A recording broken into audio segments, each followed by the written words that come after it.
तर नमस्कार मित्रांनो, सकाळचे 9 वाजलेले आहेत. बघू शकता इथं पंपावर गाडी थांबवली होती. रात्री यायला थोडा उशीर झाला. सध्या आपण बँगलोरच्या जवळ पोचलेलो आहोत. आता गाडीची टाकी वगैरे फुल करून घेतलेली आहे. एक 10 ते 15 मिनटामध्ये आपण इथून निघायचे.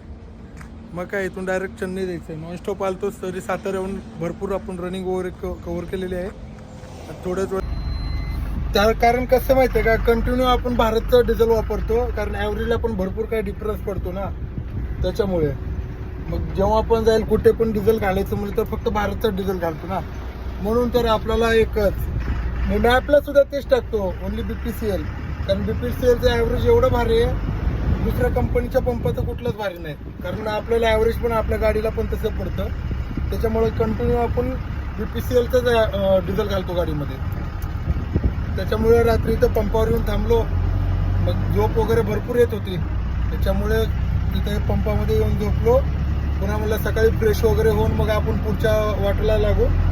पुन्हा टाकी वगैरे फुल करून घेतली. आता काय मग निघालो बघा. आता निघालो आहे आपण. आता पुढे कुठे तर एक राजस्थानी धाबा वगैरे बघून आपण नाश्ता वगैरे करून घेऊ तिथे. मग काय त्याच्यानंतर मग डायरेक्ट आपल्या अजून रस्त्याला लागतं येते. कारण कसं मग पुण्यावरून गाडी भरली की चेन्नईला तिसऱ्या दिवशी डिलिव्हरी असते ना, त्यामुळे आता आपण जाणार आहे एकदम सुसाट. आता बघूया पुढं कुठं राजस्थानी धाबा वगैरे लागतोय का, तिथं राजस्थानी धाब्यावरच जेवण करूया. कारण कसं राजस्थानी धाब्यावर पूर्ण शुद्ध शाकाहारी जेवण भेटतं. काय मिलावट वगैरे काय नसते, एक नंबर जेवण असतं राजस्थानी धाब्यावर.